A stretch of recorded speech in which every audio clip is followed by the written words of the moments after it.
Welcome to Free Thoughts. I'm Aaron Powell. And I'm Trevor Burrus. Joining us today is Keith Whittington. He's the William Nelson Cromwell Professor of Politics at Princeton University and author of the new book, Speak Freely, Why Universities Must Defend Free Speech. Welcome to Free Thoughts. Thank you so much. You say at the beginning of your book that the problem of free speech on college campuses, quote, is not new, but is newly relevant. What makes it newly relevant? Well, I think it's newly relevant in part because we're seeing more episodes, although it is a little tough to tell whether the episodes are actually increasing or or they're just more visible. We're aware that there are more episodes over time. I think there's certainly some ideologies represented on campus that are very critical of free speech. I think there are sort of a general background of a lot of students really not appreciating the value of free speech and why the principles might matter. And as a consequence, I think their commitment to free speech is not as strong as we might hope for. So there are some, I think, particular variations of the current free speech problem that are distinctive. Some of the problem may be a little more important than it might have been, say, 10 or 15 years ago. But it's also true, I think we should be cautious and recognize this isn't a unique threat to the Republic. It's not like we've never experienced students who are intolerant before or for that matter, experienced Americans who are sometimes intolerant before. What sort of past university free speech, you write about some instances in the book, and it wasn't always liberals against conservatives, correct? It used to be the other way around in many different instances, and it's been going on for a while. It often used to be the other way around. I mean, in the 19th century, universities were very closed-off institutions. Gradually changed toward the end of the 19th century, but through much of their early history, universities were very conservative institutions, often religious institutions, and didn't view themselves as necessarily skeptically searching for the truth, open to controversial new ideas and unconventional thinking. That changed in the late 19th century and into the 20th century, but even still, across the 20th century, universities were often not as open as we might like, and the pressures came from various places. Often they came from outside universities, so from parents and alumni and from politicians. Campus administrators were often relatively conservative compared to the students, and so you often did see campus administrators partially out of their own beliefs, but partially in response to worries about what will the parents think and that kind of stuff, really trying to suppress students who are often on the left, but maybe just sometimes culturally and socially on the left. So students who were too profane or talked about sex too much or various things like that, or sometimes faculty. And campus administrators are trying to shut that down out of a concern about protecting the brand as they understood it. And so it was a somewhat different kind of censorship and motivated by somewhat different concerns, but in some ways it's kind of familiar. How much of these concerns or I guess the activities and the behavior that are leading to these concerns unique to universities? How much of this is like, I guess, a problem of the universities versus just the universities are representative of the culture as a whole? Because we have left-wing students protesting speakers on campuses right now, but we also have the right in this country has become very hostile to free speech. They're just not doing it on universities as much. So are they just a symptom of a broader problem? Right. I think in lots of ways they are a symptom of a broader problem. I think of this as being a larger problem of the culture and of society, which is why I think it's important for not just students and faculty and campus administrators to come to a better understanding about the principles of free speech and what it means to have a civil society, but it's important for parents and alumni and general voters and politicians to have a better appreciation for those liberal values as well. In part because they express their intolerance on a college campus, but they also express their intolerance in lots of other places and contexts as well. So universities are a particularly visible episode of a kind of conflict I think is a broader societal conflict that we should be concerned about in general. It's also true that universities, I think, are an important site in American society for vetting controversial ideas, that we want universities to be places where people can explore things outside the mainstream in various ways. And so People who are hostile to that then have a particular interest in sometimes trying to capture those institutions and make sure that only their unconventional ideas find a home there. But others also have an interest in trying to shut that down precisely so those institutions can't explore unconventional and controversial ideas. And I think it's important for the vibrancy of American society ultimately to have institutions playing that kind of role that they were trying to carve out for themselves of there are going to be places where ideas are going to be taken very seriously. There are going to be places where ideas can be explored that may not be in the mainstream more generally. And that students can get exposed to ideas there, but also a place where people can make mistakes intellectually and learn from them. And those are all important things that we should want to value about universities and try to preserve. Can liberal societies, liberal values support the speech of people who would like to tear those values down? Is there inconsistency there? If they in fact won, then all of these principles would go away. Sure. I mean, I think it's a problem in liberal theory and how to think about how much do you tolerate the intolerant. I think but it's also a genuine political and social problem in some context. What do you do on the extremes? And I think there may be circumstances and cases where you have to reevaluate depending on the particular situation that you're in. So for example, I teach, among other things, free speech to college students, and among the kinds of court cases I put in front of them to think about are blasphemy cases from the United States in the 19th century. One thing that's interesting, so most people, of course, don't think that we ever had blasphemy laws, let alone blasphemy cases in the 19th century. And what's also striking is courts generally upheld blasphemy convictions in the 19th century. This is just saying goddamn or something? Yeah, well, all kinds of things, including things like Jesus wasn't really the Son of God. And, heresy too. Yeah, no, exactly. So all kinds of things, including, but standing outside people's church services and screaming at them that you're all sinners and you're worshiping in the wrong church. And so there's a wide variety of things, but that could get yourself charged under these kind of provisions at the time. And it's a little shocking given your expectations about what constitutional law looks like in the 21st century that judges thought it was perfectly consistent to have blasphemy convictions and to have the First Amendment, for example, in place. But part of what I try to get students to think about is that those things were often justified not on the grounds of we have to protect the truth of God and we ought to marshal the state in support of that. But instead the argument was these people are disrupting the public peace. If you stand outside a church and say bad things about the things that people in that church believe, you're going to start a fight. And the way that the state should intervene in order to prevent that disturbance of the peace from occurring is to whisk away the person that's causing the disturbance by saying the things that people are going to be offended by. And that was the way the law generally worked and not only in this context of blasphemy, but in other contexts as well, that if you had a provocative speaker, the concern was somebody's going to have a fight with that provocative speaker, and the person who ought to be prosecuted for it is the speaker, not the person who wants to throw the punch. And the challenge for students is to think about, well, if you imagine yourself living in a society in which it's genuinely the case that people are going to haul off and start hitting each other on the basis of what people are saying to each other, what is the right legal rule to have in that kind of context? And do you, as a judge, for example, have to take really seriously the problem of how are we going to have a peaceful society in which people are all on the edge of throwing punches all the time or worse, right? And that's a genuine problem, I think, in some social context. And so part of what I think we've gained over the course of American history is we've shifted the burden, right? So we've told people it's not okay to throw a punch, even if you shouldn't punch the Nazis, right? Even if you find them extremely provocative and offensive and disturbing.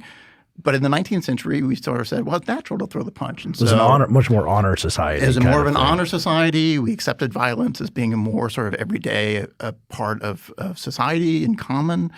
And I think it's a genuine advance that we don't think that way anymore, right? Instead, we put the burden on people to say, look, you should control yourself. Well, in Chaplinsky, what did he call him? Damn fascist? No, exactly, right. The court ruled that wasn't protected speech because clearly you're going to have to sock someone in the nose if you call him a damn fascist. Right. So Chaplinsky is an important case from the early part of the 20th century, characterizes so-called fighting words as not being protected by the Constitution and specifically by the First Amendment.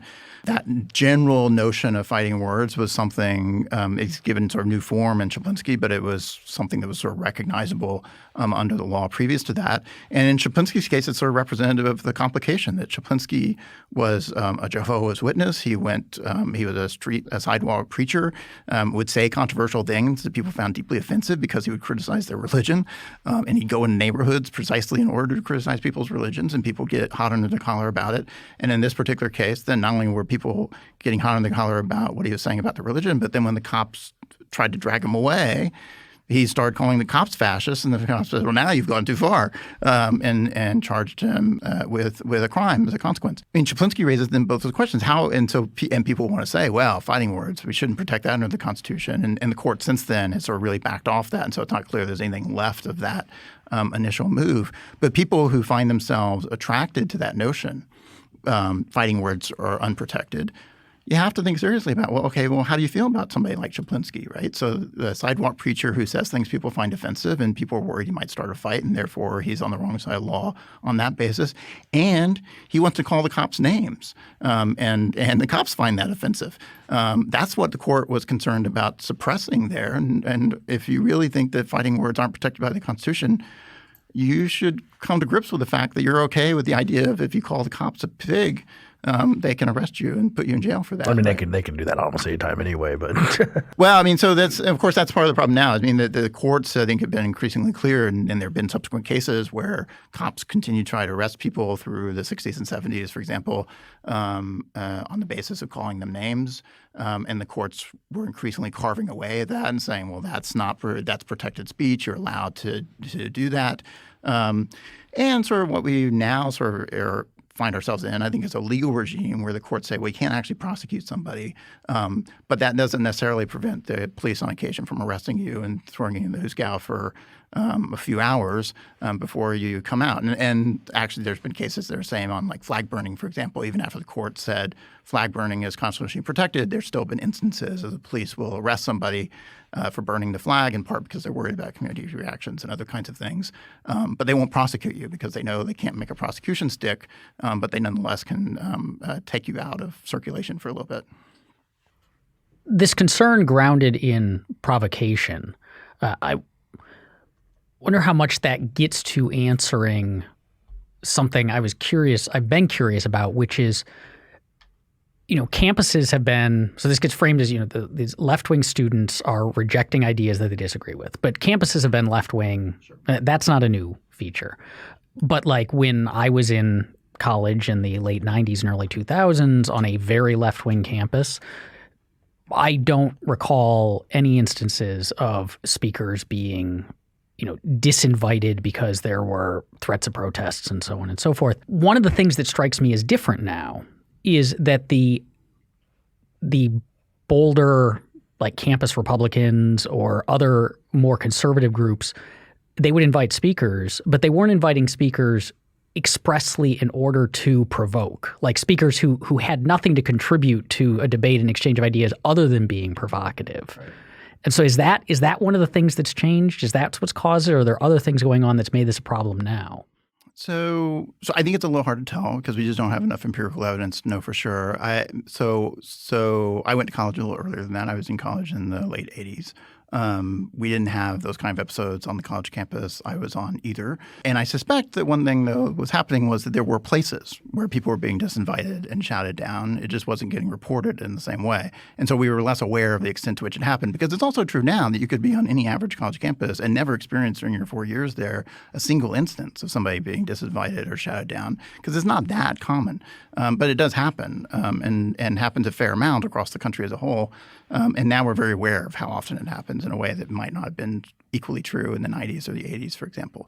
So it's a little harder to know whether it's actually happening more. And I think these things do probably go in waves a little bit too. And so there were instances of people getting shouted down in the 60s, for example, that were very visible and prominent sort of episodes of that happening. And so it may have been that went away a little bit in the 80s and 90s, for example, now is making a comeback to some degree. On the other hand, I wrote for a conservative college paper, for example, and that conservative college paper was routinely vandalized and thrown away and destroyed by liberal students on college campus at the time. And so we didn't have shouting down episodes, but we had plenty of other episodes of efforts by, in that case, the political left to try to suppress speech. And so those things are persistent. I think partially there's also a sort of international left-wing movement that has embraced what was called in Europe sort of no platforming kind of positions that encourages disinvitations and disruptions of speech.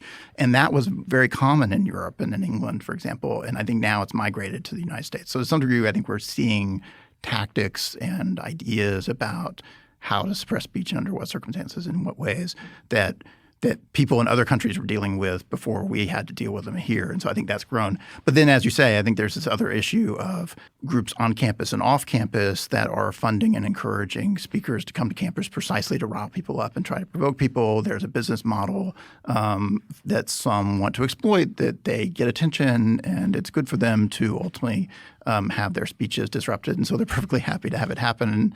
And I think that's a relatively new phenomenon as too. I mean, there are people who were controversial, including some people that were well outside the mainstream and would get themselves invited to campuses in earlier periods in American history, including 80s and 90s, for example, but not quite in the same way and with not quite the same intent as what we would see, I think, with some of the people now. And so I think we also have this then really problematic dynamic between some people on the right who want to be as provocative and stick a finger in people's eye, and people on the left that are more than happy to rise to the bait. How should we feel about trigger warnings I mean, we talked about the fighting words, and that there's some sort of line between calling someone a damn fascist or something else that would make someone punch you, and then other things that disrupt and things that make people very upset. And now we have this trigger warnings thing. And of course the conservatives love to make fun of the snowflakes on college campuses and all this stuff. But maybe it was the case that for a very long time we didn't take triggering seriously enough. So is that something we should endorse or at least be wary, maybe endorse and be wary about? Yeah, so I think this notion of trigger warnings in safe spaces is sort of what gives rise, in particular, this sort of idea of a snowflake generation that's particularly sensitive and delicate and can't confront sort of the hard reality of the world kind of thing. Once you dive into sort of looking at sort of the arguments surrounding trigger warnings in safe space and the people who are advocating for those kinds of notions, there's a kernel of something genuine and real in that we all take seriously. So in the context specifically of trigger warnings, there's a genuine concern that some people might find things not merely offensive, but in fact mentally, emotionally disabling in a way that can interfere with their educational progress. And it's unfair to expose those students to things in a way that they can neither accommodate nor anticipate that's going to take place. I think the problem is that, and so there's a genuine therapeutic core. Yeah, like parental advisory. Right. And you might think, of course, that's also sort of unproblematic in exactly this context of parental advisories and the like. That's sort of much more familiar of saying, well, you should get a warning as to what you're about to be exposed to. And in some ways, of course, in college, I think we ought to be doing that. We ought to have a syllabus that tells people what the content of the class is, that tells people what they're going to be exposed to. Those don't – I think a standard syllabus doesn't quite get to the level of detail and specific content warning that people who advocate for trigger warnings are sometimes looking for.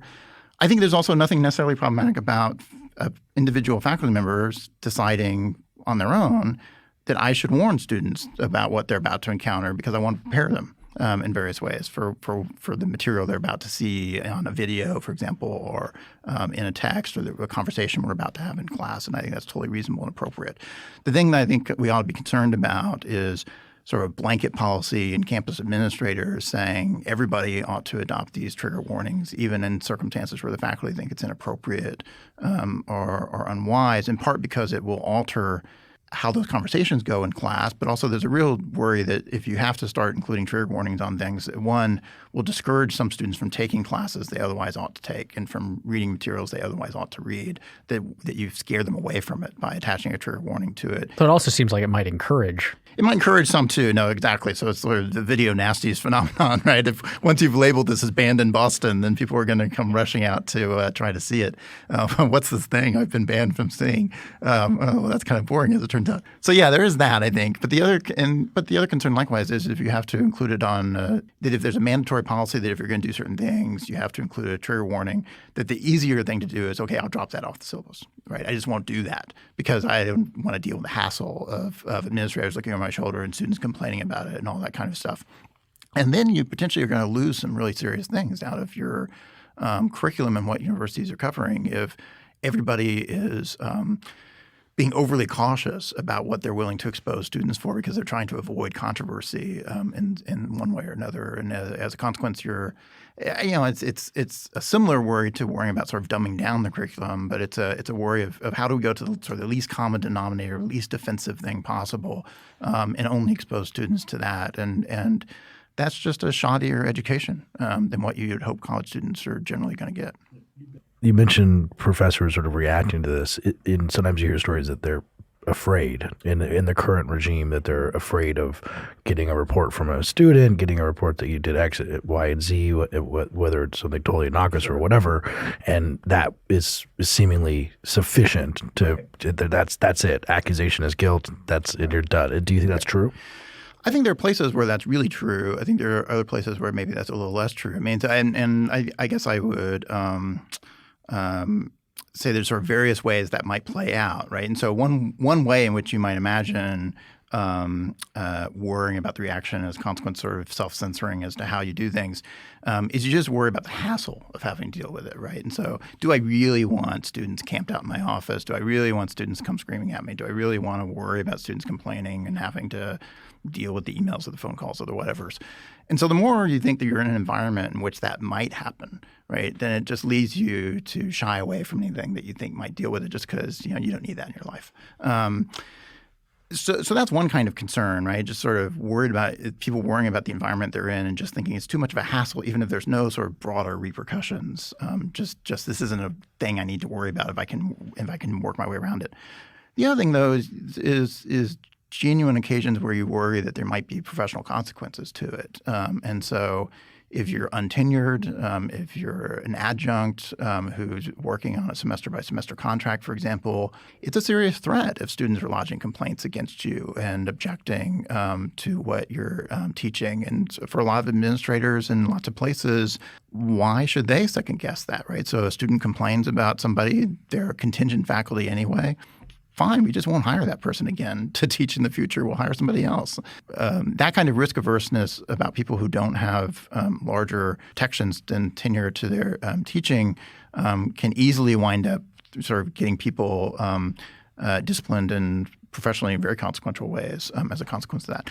And the other thing I think is on some university campuses, the environment is just so bad and sensitive on some of these issues that even if you're fully protected by tenure, you might think the consequences are going to be quite dramatic socially, if not necessarily economically, but maybe in terms of your ability to stay on that campus.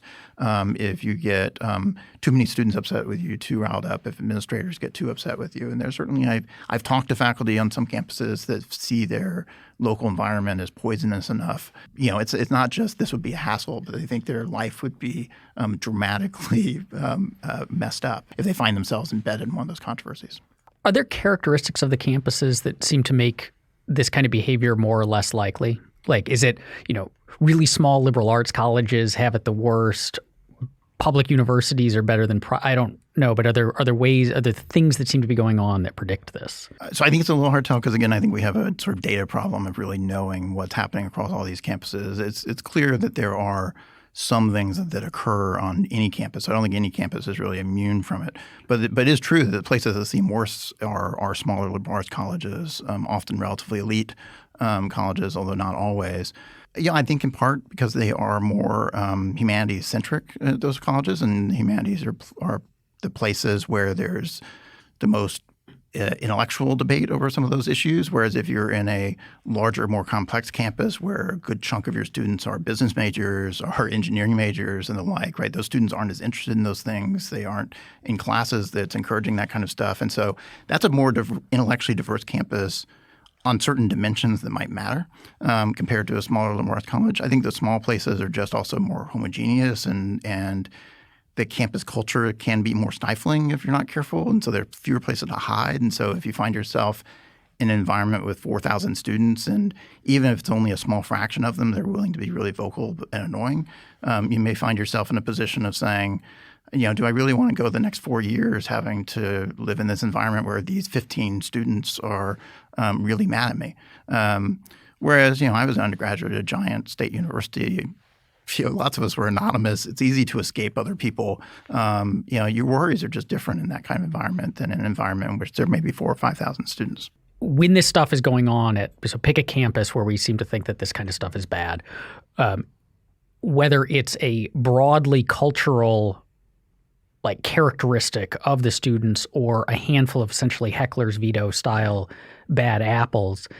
And so if it's really concentrated among bad apples, why are administrators so willing to capitulate?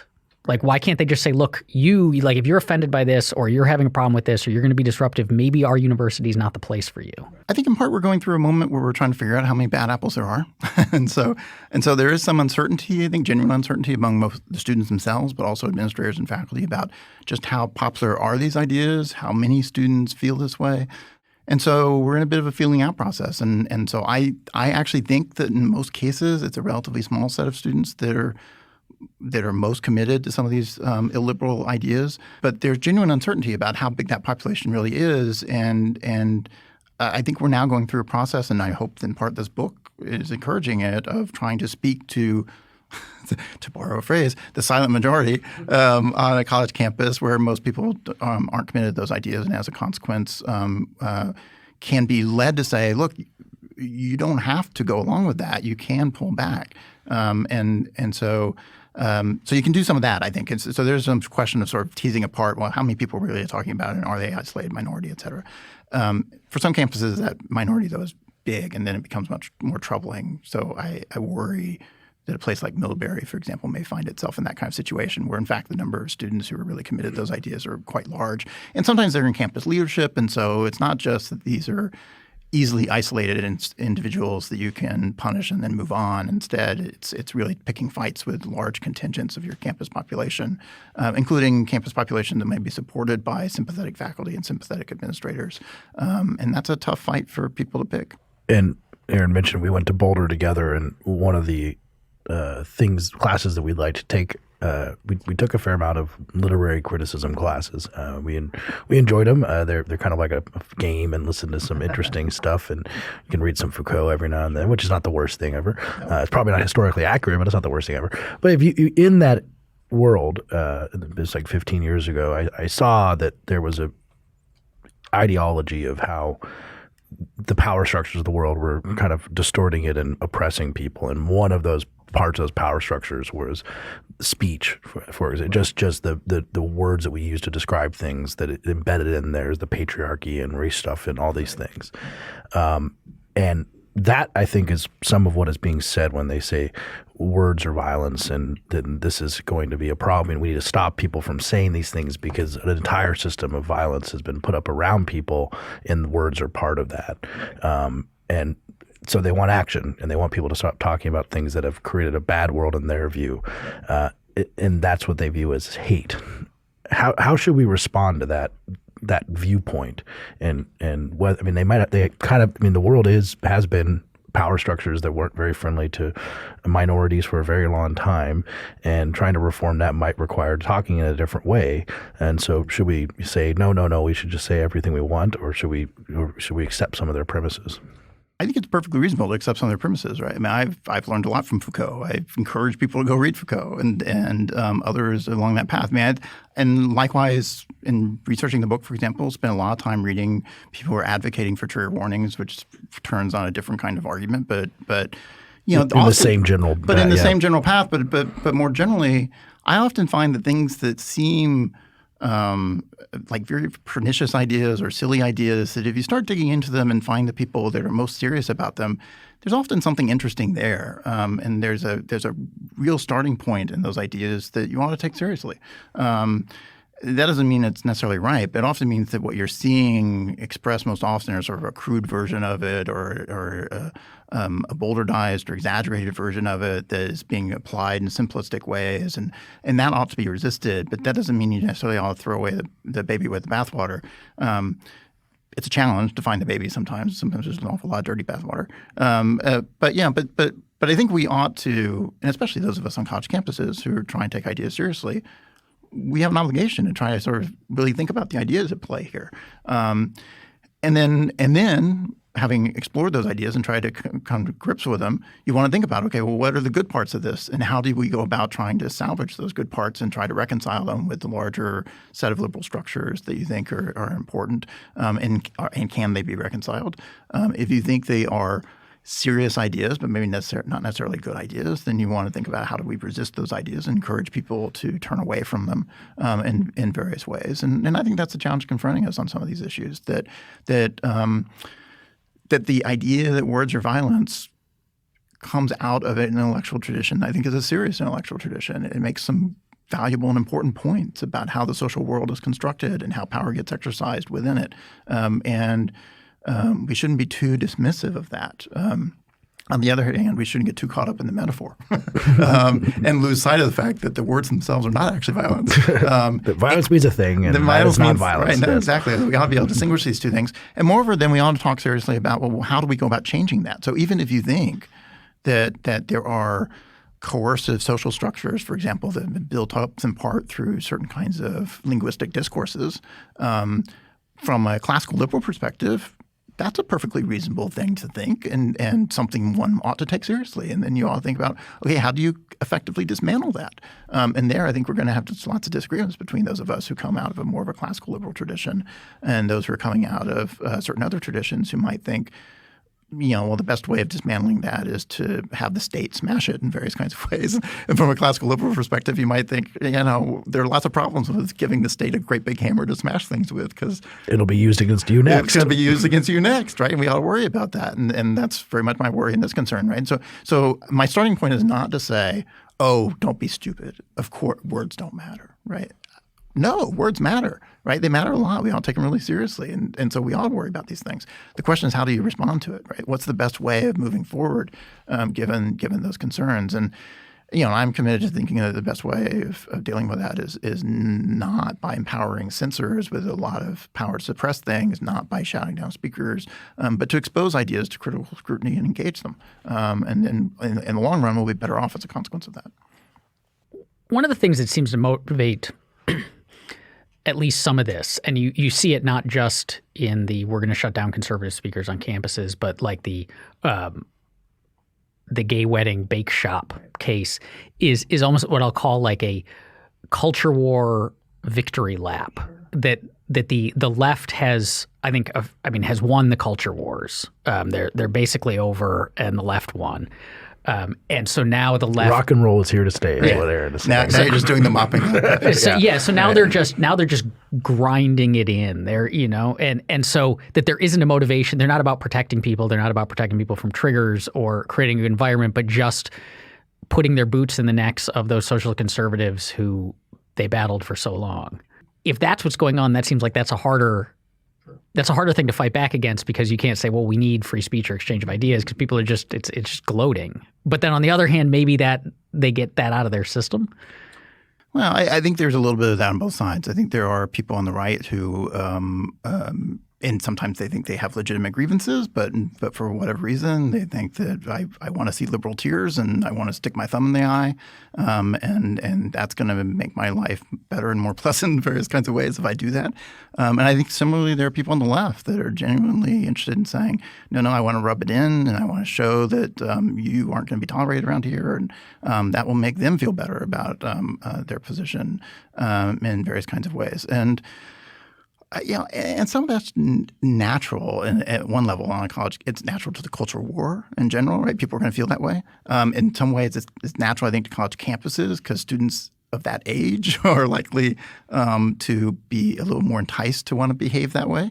Juvenile delinquents, basically. It sort of comes with. I mean, there's a reason why provocative speakers are popular on college campuses, right? And so, and not only sometimes you just want to burn things down, sometimes especially when you're 19 years old. Yeah. Sometimes you just want to burn things down, right? And so that's totally right. And so we should recognize that this is, and that's one reason why these things are kind of endemic and they repeat on college campuses. And you sort of have to accept the fact that these are sort of ongoing efforts to how do you deal with this, and and to some degree it is a management problem rather than a somehow we're going to drive it out and it will never happen again. Right? Instead, it is a question of okay, well, when it rears itself up, how best do you deal with it so that it's not too disruptive and the main activity of the university can continue. And I think it's also true that we want to be able to separate, and we should encourage other people to separate those who are acting in bad faith from those who are acting in good faith. Right? I mean, there are some people who hold ideas that we might think are genuinely provocative, but they are genuinely trying to advance those ideas, and they're trying to get you to think about what they take to be serious and important ideas, and that's one thing, right? And those people may be wrong. You may find them dangerous even in the kinds of ideas they hold, but that's one kind of person, right? And in some ways, you want to encourage those people on college campuses because at least those people are grappling with ideas and you can engage them. There are other people who are acting in just bad faith, right? I mean, that they want to fly under the banner of whether it's inclusivity on the left or free speech at the moment on the right, but what they really want to accomplish is something else. And and those people, I think you do have to deal with a little differently and recognize what they're going to do. Then if this is in part a management problem, how does management start to fix it? I think partially you do want good rules in place on college campuses that are consistent with free speech principles in general, but are trying to coordinate the use of the space in a way that allows everybody to conduct their own activities without too much disruption from others. And sometimes you need to sanction and discipline people who violate those rules in reasonable ways. But it's also a question of trying to educate students about what it is they're getting into and how they ought to behave on college campuses and try to lead them to behave in better ways. So, for example, I think one reason why Princeton, where I teach, has not had very many of these kinds of problems, knock on wood, right, so far. Hopefully we won't in the future either. I think partially it helps that our faculty and our administration is deeply committed to free speech principles, and they've been clear about that, and they've articulated it, and students understand that, and faculty and administrators understand that, and so everybody's sort of on the same page in some ways, or at least understands what the page is and behaves accordingly.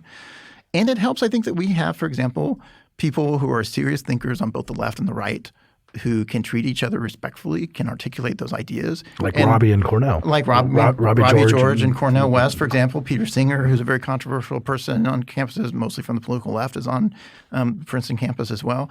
And as a consequence, students can see it's possible to be a serious conservative, for example, by looking at Robbie George and say, okay, well, this person has ideas that I disagree with dramatically, but he's a serious person. He's nice and polite and civil, and you can actually engage him, and he'll think about problems, and you can have a conversation, and you can learn something from that person, right? And that's a really useful thing for students to see, right? If instead they think, well, what it means to be a conservative is a Richard Spencer or a Milo or the average Fox News celebrity, that's a very different image in their head about what it means to invite somebody like that to campus and to tolerate them and those kind of things. And so you want to expose students to serious people with serious ideas who are capable of talking in good faith and even if you disagree with them. And I think on the political right, we've sort of lost that a little bit by having people, for example, trying to bring in people who are only provocative and aren't really articulating good ideas in a reasonable way. So one of the things I valued when I was in college was William F. Buckley came to campus one time, for example, who I got to go see. I admired Buckley in lots of ways. I had disagreements with him in various kinds of ways. But he was a serious person, right, and capable of engaging in a serious conversation, could give a good speech in a relatively entertaining way that both the left and the right could learn something from, experiencing. Bringing in William F. Buckley to campus is a different kind of thing than bringing a Milo to campus, right? And we should be making more efforts to bring the equivalents of William F. Buckley to campus and less effort to bring the equivalent of Milo to campus. Then should student groups that invite people like Milo be disciplined for that? So rather than saying we're not going to let Milo come and speak, you say like, look, this is not how adults behave. You don't invite people like this. I think it's an educational process. I mean, I think you need to engage them and talk to them seriously, and hopefully. And hopefully they can find faculty administrators who they respect. And I mean, part of the problem I think on college campuses is there are not a lot of role models at that level, right? And so instead, those students often feel isolated and under siege, and they don't trust anybody in adult roles on campus, for example. They think they're all out to get them, and so they don't want to listen to them. So in some ways, you need serious engagement and to try to bring them to a point where they can see, okay, look, it's not in your long-term interest to bring in somebody just for the sake of being provocative. Maybe there's better people we can bring in who are going to be interesting and useful and that you can appreciate. And so I think ultimately that's a educational process more than it ought to be a process of disciplining. I mean, maybe there are circumstances where it's appropriate to try to discipline students for something that they've done up front, but I think that ought to be extremely rare, and it's hard to actually even think of examples where that would be a sensible strategy. In the changing university environment, and there's a lot of discussion about the meaning of universities now and whether or not it's always good to go to university, and there's concerns about student loans, so we've seen big changes and maybe a little bit more savviness or discernment when picking a university. And so at University of Missouri, we saw an unbelievable dip in enrollment to the point of closing 2 or 3 dorms, I think 30% after they had their highly prominent little protest.